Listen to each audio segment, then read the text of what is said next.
महाकुंभ दुनिया की सबसे बड़ी रिलीजियस गैदरिंग जो कि प्रयागराज में हाल ही में हुई। 45 दिन चले इस महाकुंभ में 65 करोड़ से अधिक लोगों ने गंगा नदी के पवित्र जल में स्नान किया। भारत के उत्तर प्रदेश के प्रयागराज में महाकुंभ 2025 का आयोजन हुआ। वैसे तो महाकुंभ हर 12 साल में आता है, लेकिन इस बार 144 साल के बाद ग्रहों का एक अलग संयोग बना था, इसलिए इस महाकुंभ को बिल्कुल विशेष माना गया। दुनिया के किसी भी कोने में इतनी बड़ी संख्या में रिलीजियस पर्पस के कारण लोग इकट्ठा आज तक नहीं हुए। महाकुंभ ने कई बड़े बड़े रिकॉर्ड बनाए और कई बड़े रिकॉर्डों को ध्वस्त किया। महाकुंभ के इस माहौल और उत्साह के कारण दुनिया में भारत की जो मूल छवि है उसका प्रचार प्रसार हुआ। दुनिया भर से विदेशी राजनयिक, विदेशी टूरिस्ट महाकुंभ में आए और उन्होंने यहाँ पर गंगा नदी में डुबकी लगाई और पुण्य के भागी बने। नेशनल मीडिया के साथ में वर्ल्ड मीडिया में इन 45 दिनों में सिर्फ महाकुंभ की ही चर्चा रही। पूरी दुनिया को भारत की आध्यात्मिक शक्ति का परिचय इस महाकुंभ ने दिया। इस महाकुंभ ने भारत की एक नई पहचान बनाई है, जो पहचान कहीं छुप गई थी। हेलो नमस्कार दोस्तों, स्वागत है आपका अभिज्ञान में।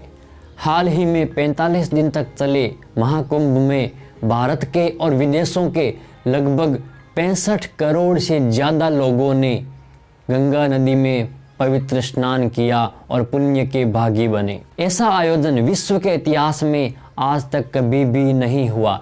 इतनी बड़ी गैदरिंग आज तक दुनिया के किसी भी कोने में नहीं हुई। भारत के प्रयागराज में जो महाकुंभ का आयोजन हुआ उसकी व्यवस्थाएं भी शानदार थी, देखने लायक, सीखने लायक और रिसर्च करने लायक थी। जब मैं इस महाकुंभ में स्नान करने के लिए गया था तब भीड़ तो काफ़ी ज़्यादा थी, लेकिन भीड़ महसूस नहीं हो रही थी क्योंकि श्रद्धालुओं को कहीं भी रुकने नहीं दिया जा रहा था। लगातार भीड़ को चलायमान रखा जा रहा था ताकि कहीं भी कोई भी अव्यवस्था नहीं फैले। मौनी अमावस्या के एक इंसिडेंट को छोड़ दें तो इसके अलावा ये महाकुंभ सफलतापूर्वक संपन्न हुआ। इस महाकुंभ ने भारत के हर एक क्षेत्र को प्रतिनिधित्व दिया। भारत के हर एक क्षेत्र के प्रतिष्ठित और गणमान्य लोगों ने भी इस महाकुंभ में भाग लिया और इसे वैश्विक स्तर का बना दिया। बॉलीवुड के सेलिब्रिटीज से लेकर राजनेताओं तक, आम लोगों से लेकर खास लोगों तक सभी लोगों ने इस महाकुंभ में भाग लिया। जो बॉलीवुड सनातन धर्म से जुड़ी हुई चीज़ों को नकारने का या उनसे दूर हटने का प्रयास काफ़ी समय से करता आया है, वो बॉलीवुड भी महाकुंभ के आगे नतमस्तक हो गया। उस बॉलीवुड के भी जाने माने सितारे यहाँ पर इस महाकुंभ में स्नान करने के लिए आए, बिना किसी शर्म और बिना किसी संकोच के। बड़े बड़े उद्योगपति और उनके परिवार भी इस महाकुंभ में स्नान करने के लिए आए, बिना किसी हेजिटेशन के। एक समय था जब सनातन संस्कारों को अपनाना, इसका परंपराओं का पालन करना ये काफ़ी ऑकवर्ड और बैकवर्ड माना जाता था, लेकिन समय बदल चुका है। आज वो समय आ गया है जब सनातन धर्म के लिए लोग आगे आ रहे हैं और बिना किसी घबराहट के, बिना किसी शर्म संकोच के सनातन मूल्यों को अपना रहे हैं। ये बदलाव यूं ही अचानक नहीं आया, बल्कि इस बदलाव में कई साल लगे, कई लोगों की मेहनत लगी और अपने भारतीयता, मूल भारतीयता और मूल सनातन तत्वों को ग्रहण करवाने की जो मेहनत थी उसी का ये रंग है, उसी का ये परिणाम है। पूरी दुनिया ने भारत की छुपी हुई उस ताकत को देखा जो आज से पहले कभी भी प्रदर्शित नहीं की गई।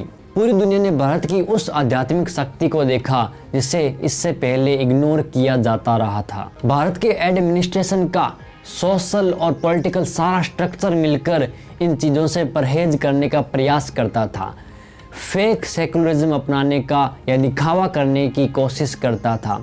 लेकिन आज ऐसा नहीं है। आज हम गर्व से सनातन संस्कारों को और परंपराओं को अपनाते हैं और ऐसी गैदरिंग्स में हिस्सा लेते हैं और गौरवान्वित महसूस करते हैं।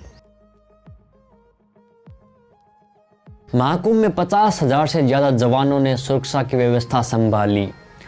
हजारों सफाई कर्मियों ने महाकुंभ की सफाई व्यवस्था संभाली। इसके अलावा भी डायरेक्टली और इनडायरेक्टली कई सारे लोग इस महाकुंभ को सफल बनाने के पीछे रहे। इस महाकुंभ की सफलता के बाद में कह सकते हैं कि भारतीयों का जो मूल तत्व यानी कि जो सनातन तत्व है वो आज भी मौजूद है, बस उसे जगाने की आवश्यकता है।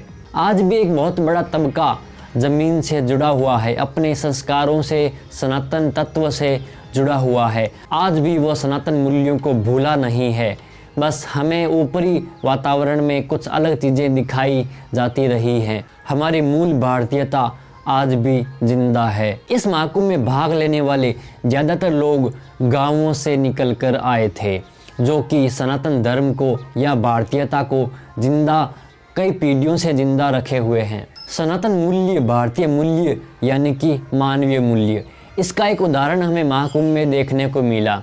जब एक बूढ़ी महिला एक चाय की दुकान के पास में बैठी थी और किसी पत्रकार को एक 500 का नोट मिला कहीं पड़ा हुआ, तो उसने वो 500 का नोट उस बूढ़ी महिला को, गरीब महिला को देने की कोशिश की, तो उसने मना कर दिया कि नहीं नहीं नहीं, मैं ये पैसे नहीं दे सकती, अगर मैं ये पैसे लूँगी तो मुझे पाप लगेगा। देखिए आप, वो गरीब महिला जो उस चाय की दुकान पे ज़मीन पर बैठकर चाय पी रही थी, तो उसने वो पैसे लेने से मना कर दिया। ये भावना कि मुझे पाप लगेगा दूसरों का धन लेने से, या इस धन को आप किसी अच्छी जगह पर लगा सकते हैं, ये भाव आज भी भारतीयों में जिंदा है। यही मानवीय मूल्य है, यही भारतीय और सनातन मूल्य है जो कि आज भी जिंदा हैं। और ये देखने को तभी आते हैं जब ऐसी गैदरिंग्स होती है। लोग बिना किसी थकान के परवाह किए लगातार कई किलोमीटर पैदल चले और संगम घाट तक पहुंचकर संगम में स्नान किया। उनके चेहरों पर शिकन नहीं थी, बल्कि खुशी थी कि वो भी महाकुंभ में शामिल हो रहे हैं। यानी कि कई लोगों की अभावग्रस्त जिंदगी के बावजूद उन्हें एक सहारा मिला हुआ है जीने का, उन्हें एक बहाना मिला हुआ है जीवन का आनंद लेने का। इस महाकुंभ में भारत ही नहीं बल्कि पूरा विश्व एक हो गया। एक चिंता के लायक बात जरूर है कि गंगा नदी का पानी आज भी प्रदूषित है। लाखों करोड़ों लोगों ने उसी प्रदूषित पानी में स्नान किया था, जिसे सुधारने की आवश्यकता है। जहाँ पर भी गंगा नदी के अंदर सीवरेज का पानी आ रहा है, कल कारखानों का पानी आ रहा है, वहाँ पर उनका ट्रीटमेंट करके नदी में छोड़ा जाए, या जो भी उपाय किए जाएं वो किए जाने चाहिए और गंगा नदी को प्रदूषण मुक्त किया जाना चाहिए। इस महाकुंभ में बहुत ही कम आवाज़ें गंगा नदी को साफ करने की, उसे प्रदूषण रहित करने की उठी।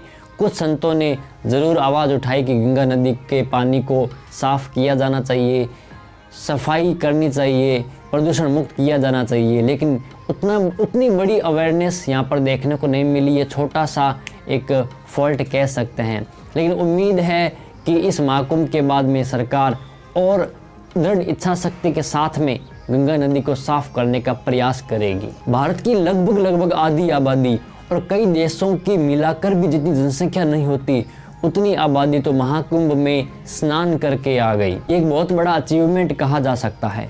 यूपी सरकार ने तो अनुमान लगाया था कि लगभग 45 करोड़ के आसपास लोग स्नान करने के लिए आएंगे, लेकिन 65 करोड़ लोग यहाँ पर संगम में स्नान करने के लिए आए। ये भारत की उभरती हुई नई पहचान को दिखाता है, भारत की एकता को दिखाता है। महाकुंभ में स्नान करने के लिए किसी की भी जाति नहीं पूछी गई। किसी को ये नहीं पूछा गया आप किस क्षेत्र से आए हैं, किस जिले से आए हैं, आप किस जाति के हैं। वहाँ पर कोई भी भेदभाव नहीं था, चाहे वैश्य हैं, चाहे शूद्र हैं, चाहे ब्राह्मण हैं, चाहे क्षत्रिय हैं, किसी भी वर्ण के क्यों ना हो, अलग दूसरे धर्मों के भी लोग क्यों ना हो, जैसे कि कई राजनयिक जो क्रिश्चियंस थे वो भी आए, कोई भी आए, सब ने बिना किसी भेदभाव के संगम में स्नान किया। तो ये भेदभाव रहित, जाति रहित समाज बनाने की तरफ भी एक कदम हो सकता है। भारत की ये एकता मेंटेन रहनी चाहिए। जाति रहित, भेदभाव रहित समाज का ये जो फॉर्मूला यहाँ पर महाकुंभ में हमने देखा, ये पूरे भारत में, पूरे विश्व में अप्लाई किया जाना चाहिए।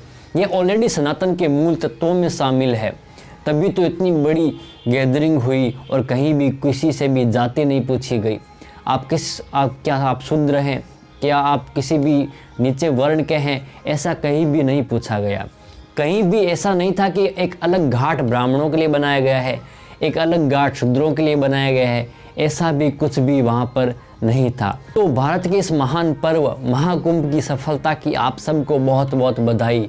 भारत के ही महान प्रयासों के कारण हमारे सनातन धर्म के कारण ही ये महाकुंभ इतना सफल हो पाया, उसके लिए सभी को बहुत बहुत बधाई। सो फिलहाल इस वीडियो में इतना ही, मिलते हैं किसी और वीडियो में, तब तक के लिए जय हिंद, जय भारत, जय महाकुंभ, सर्व सिद्धि प्रदः कुंभः।